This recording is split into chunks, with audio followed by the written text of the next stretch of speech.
Today's video is going to be an outdoor grounding activity tying us to the end of the earth element Q2 and kind of connecting us to the element of air with Q3, really allowing us to bridge any gaps between the earth and air element and recognizing that all of the elements that we're going to be talking about this year as part of the curriculum for School of the Ascended and what I've been also cross-posting on YouTube here with these teachings, they're all going to go hand in hand, right?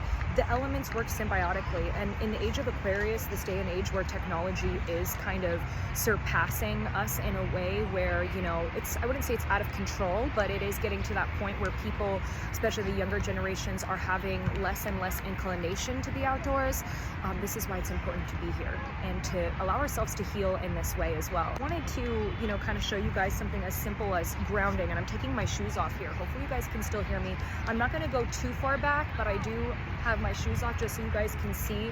It's just because my AirPods can't pick up the sound when I go too far back, which is weird since it's connected to Bluetooth. But anyway, something that I want you guys to keep in mind with grounding is that you don't need to be super outdoorsy to do this, but it can provide very healing benefits for you. So what we know in science, and this is coming from my 10 years in healthcare background, is that everything is energy. Every single life force is connected to energy.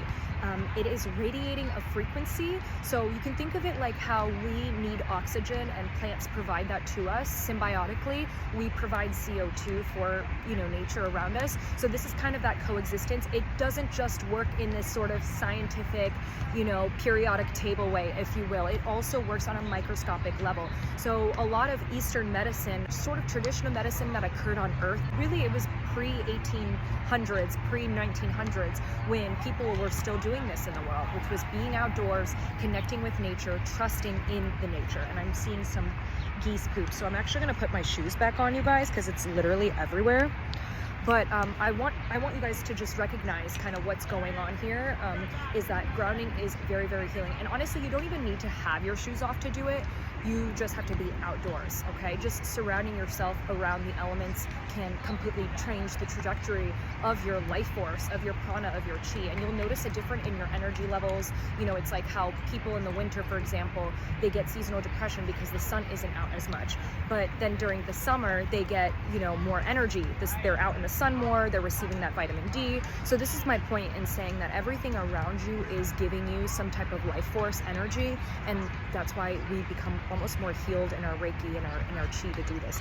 So when it comes to grounding, like I've said in a previous video and what I'll mention again here, you do not need to necessarily have your feet on the ground fully, but it can help immensely.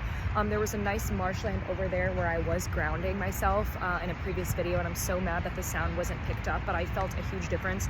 But right where I'm standing, actually, I'm pretty sure I just stood on it, is geese poop, so I do need to be careful for that. But yeah, so this is what I want to mention first, okay? Make sure, get yourself out there, and you guys can go ahead and tune into this video later on or while you're out in nature. I want you to just find a nice spot and center yourself. And let's just pause for a couple seconds. You can put your hands together, kind of rub it to create some warmth here. Allow your energy to sort of kind of stick like a tree to the ground here, okay? I want you to imagine yourself as like the whole bark of a tree and its roots into the ground, even if you're not barefoot in the ground right now. Go ahead and rub your hands together, and let's just pause for a few seconds and hear the background sound around us.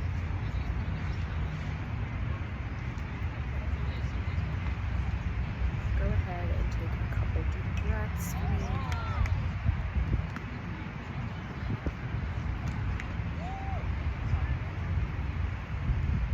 Go ahead and open your eyes now. I want you to pay attention to what you noticed just then. What did you hear in your area? Maybe if you're tuning into this video, you're probably hearing my background noise, but if you're doing this on your own or you want to go ahead and mute that part, what are you noticing about the sound around you? Okay, this is very important when you're starting off any sort of meditation, breathing exercise, grounding. It really is about allowing your mind, that monkey mind, to calm down, being still, and one of the best ways to do that is turning on those senses.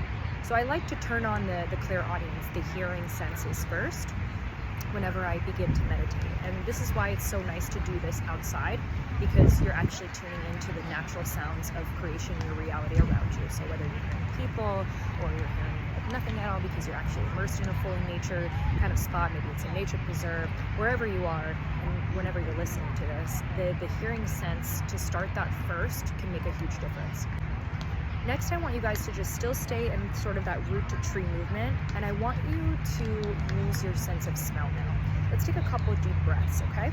I'm gonna count for you. Let's go ahead in 3, 2, 1. Deep breath in and out for 5.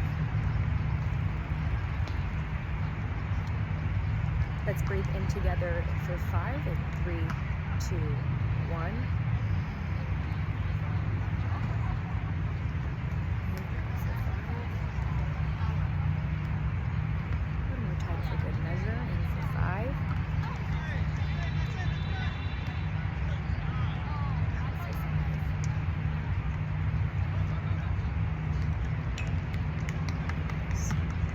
What did you notice about the smell now? Okay, we're tapping into clairsalience here. What came through for you using that sense? Did you smell grass mix, nature? Is it just the smell of humidity, of the summer heat? Is it the smell of a beach or a lake? What came through for you with that sense of smell? And just really, really focus in on that. And let's go ahead and now combine our hearing sense, our clairaudience, with our clairsalience through our nose. So I want you guys to, again, we bring it back to the position. Because we're doing a grounding activity, we're not actually sitting down in a meditative state.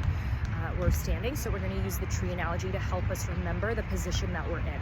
So let's go ahead, stand like a tree. You can go ahead and put your hands together. I do this a lot, kind of collects my energy into the palms of my hands, and sometimes I do like to create that friction and that heat to remind me of the chi that's moving through my vessel into the earth grid, into the ground, and how it's reciprocating back up for me as it's providing oxygen for me as I'm providing CO2 to it, okay? So go ahead, resume your tree position. So let's start with hearing first. Now let's tune into the clairsalience. Go ahead and take a couple deep breaths in and be aware of this as you do this.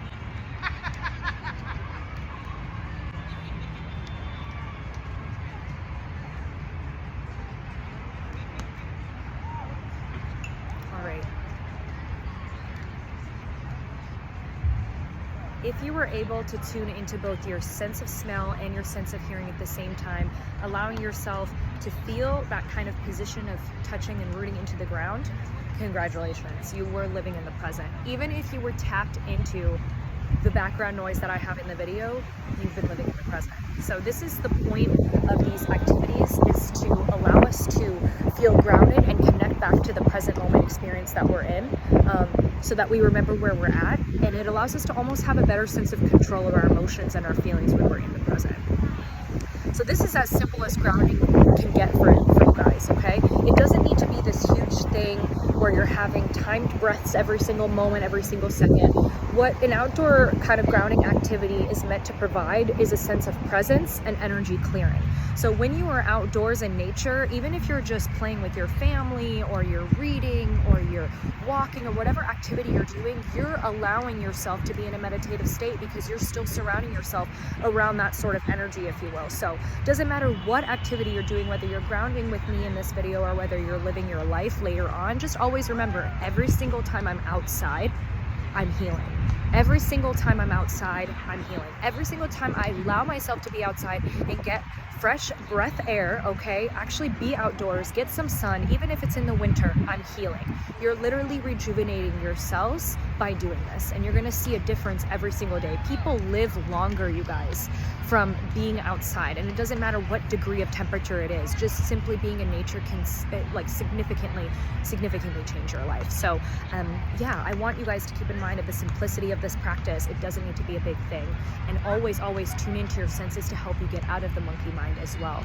It would be, of course, more beneficial to ground your feet on the ground and actually feel the grass underneath you. I can't believe I stepped in geese poop today, but anything for the collective, right? I gotta do what I gotta do for you guys. So I send you all so much love and light. Definitely stay tuned for the next video, which will be a Q2 recap and your intro to air energy toolkit for Q3. And I'm sending you all so much love and light. Until next time, go and grow.